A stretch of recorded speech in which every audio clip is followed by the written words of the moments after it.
Walang birth certificate?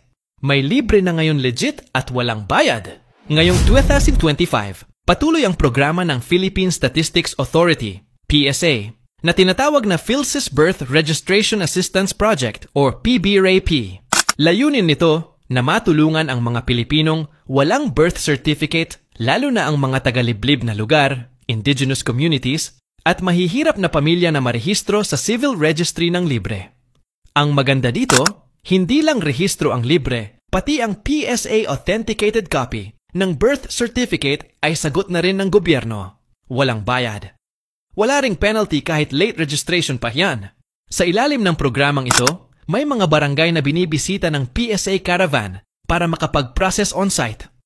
Kasama na rito ang data capture para sa National ID, PhilSys. Bakit importante ito? Dahil ang birth certificate ay requirement para sa school enrollment, trabaho, government aid at pagkuha ng passport. Kaya malaking tulong talaga ito para sa mga hindi pa nairehistro mula pagkabata. Kung wala ka pang birth certificate o may kilala kang wala nito, magpunta lang sa inyong munisipyo o barangay para itanong kung kabilang kayo sa priority list ng PBRAP ng PSA. I-share mo to mato sa kabarangay mong walang birth certificate. Libre na. Legal pa, huwag nang palampasin. Follow Philippine